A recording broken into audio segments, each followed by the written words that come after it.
দেখো আজকে কিন্তু আমাদের চিকেন রান্না হচ্ছে, ঠিক আছে। আর সেটাও কিন্তু এই যে কাঠের উনুনেই হচ্ছে। দেখো সকাল সকাল ঘুম থেকে উঠেছি, ব্রাশ করা হয়ে গেছে। আমার দাদা হঠাৎই বলল যে আজকে তো 31 ডিসেম্বর, চল আজকে আবার পিকনিকই হয়ে যাক, বাড়িতে চলে যাব বিকালে, তো সবাই মিলে আজকে আবার পিকনিক হয়ে যাক।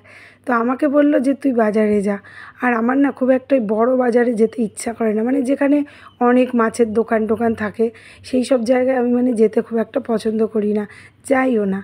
আর তো তার জন্য বলল আমার দিদিদের বাড়ি থেকে বেশ খানিকটা দূরে একটা ছোট কিন্তু মাছের বাজার আছে, মাংসও বসে সবই বসে, কিন্তু খুবই ছোট বাজারটা। তো আমাকে আমার দাদা বলল যে তুই যা, আজকে তুই মাছ কিনবি, তোর পছন্দ মতো তুই মাছ কিনে নিয়ে আয়। তো ভাবলাম যে যাই তাহলে, আমার তো একটু মাছ কিনতে ভালো লাগে, তবে এই রকম ছোট্টখাট্টো বাজার, বেশ দুটো তিনটে মাছের দোকান থাকবে, তার থেকে বেশি নয়। কারণ আমি বেশি বড় বাজারে আমি একদিন ঢুকেছি তো ভীষণ আমার মানে গন্ধের জন্য না কষ্ট হয়েছিল, তো সেখান থেকে আমি কোনো দিনই আর ঢুকি না। তো যাই হোক, এই যে যাচ্ছি বাইকে করে, রাস্তাটা কিন্তু একবারেই কম নয়, বেশ মানে খানিকটা রাস্তা, যদিও রাস্তাগুলো খুবই ভালো। এটা হলো ধলতিথার দিকে। তো এই যে বাজারে চলে এসেছি, ট্যাংরা মাছগুলোকে দেখো বন্ধুরা, একদম লাফাচ্ছে। তো আমি নিয়েছি চিংড়ি মাছ, আর এই যে একটা দেখতে পাচ্ছ ব্ল্যাক ছাপা ছাপা মতো, ওটা নাকি কি মাছ জানি একটা বললো, পায়রাতলি মাছ।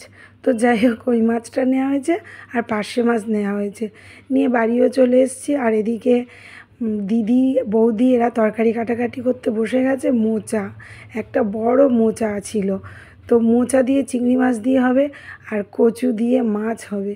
আর এদিকে দেখো আমার বাবু পাপা এরা ম্যাগি খাচ্ছে। পাপাকে দেখো একবার কলা পাতা করে ম্যাগি খাচ্ছে, বলছে আমরা কলা পাতা করে ম্যাগি খাবো। তো ওরা যাই হোক টিফিনটা খেয়ে নিল, আর আমাদেরও হয়ে গেছে খাওয়া। তো আমি এদিকে একটুখানি বাইরেটা এলাম, এই যে আমাদের পুচকু আর তুলি খেলা করছে।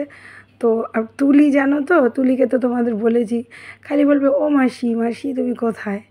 তো যাই হোক আমি এখানটাতে, বৌদিরা ওদিকে সবাই কাজ করছে, তো আমি একটু ওদেরকে দেখছি, ওরা খেলা করছে তো এদিক ওদিক চলে যায় অনেক সময়। আর আমার পাপা কিন্তু সাইকেল নিয়ে পড়েছে জানো তো, ওখানে গিয়ে সাইকেল একটা পেয়ে গেছে, কী যে খুশি। আর সাইকেলটা কিন্তু খুব ভালো চালাতে শিখেও গেছে, তোমরা দেখতেই পাচ্ছ। কিন্তু একটু ভয় লাগছে, এই যে আমাদের পুচকু আর তুলি আবার দৌড়াদৌড়ি করছে, তো তো তার জন্য আমি একটু ওদেরকে দেখাশুনো করছিলাম যে আবার কি হয় না হয়। তো যাই হোক ওদিকটা মানে আমি একটু ওদের দেখে নিলাম, নিয়ে যে দিদিদের ছাদে বড়ি দেয়া হচ্ছিল, যে অনেক দিন বড়ি দেয়া দেখিনি, যাই তো একটু ছাদে। যদিও আমি যখন গিয়েছি ততক্ষণে বড়ি কিন্তু দেয়া হয়ে গেছে, কারণ আমি বাজারে গেছিলাম, তার জন্য বড়ি দেওয়াটা দেখতে পেলাম না। আর কি বলবো বন্ধুরা, এটা বলতে পারো গ্রামের ঐতিহ্য। গ্রামে কিন্তু প্রায় প্রতিটা বাড়িতেই বড়ি, এরকম বড়ি দেয় এই শীতের সময়, আর সেই বড়ি কিন্তু রান্না করে, আর সেই বড়ির কিন্তু টেস্টও সত্যি অসাধারণ হয়। তো আমাদের এই যে ঘরের মধ্যে রান্না শুরু হয়ে গেছে, বৌদি দিদি মিলে করছে, আর আমার আজকে দায়িত্ব পড়েছে চিকেন রান্না করার, তো কাঠের উনুনে। যদিও অনেক বছর পর আমি এই কাঠের উনুনে রান্না করতে বসেছি, কিন্তু বেশ ভালোই লাগছে। দেখো রান্না মানে আমার কিন্তু চিকেন প্রায় বানানো হয়েই এসছে, যদিও আমি কিন্তু উনুনটা ধরাতে পারি না, উনুনটা ধরিয়ে দিয়েছি। দেখো আজকে কিন্তু আমাদের চিকেন রান্না হচ্ছে, ঠিক আছে। আর সেটাও কিন্তু এই যে কাঠের উনুনেই হচ্ছে। কালকে মাটনও কাঠের উনুনে হয়েছে, আবার চিকেনও কিন্তু কাঠের উনুনেই হচ্ছে। আর রান্নাটা কিন্তু হয়েও গেছে, আর এদিকে দেখো ভাত হয়ে গেছে, কি সুন্দর উনুন। রান্না বান্না তো সব কমপ্লিট, এদিকে খেতে বসেও গেছে সবাই।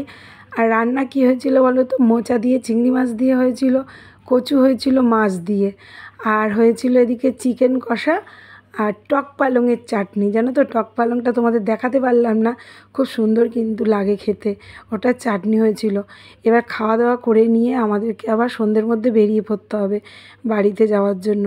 তো যাই হোক দেখো আমরা বেরিয়ে পড়েছি 6টার ট্রেনে, আর ট্রেনে কিন্তু বেশ ভিড় ছিল। প্রথম দিকে আমরা জায়গা পাইনি, তবে পরে জায়গা পেয়ে গেছি। আর বাড়ি যাওয়ার সময় সবারই কিন্তু মুখটা ছোটোই হয়ে যায়। তো চলো বন্ধুরা, ভিডিওটা কেমন লাগলো অবশ্যই কিন্তু কমেন্টে জানিও।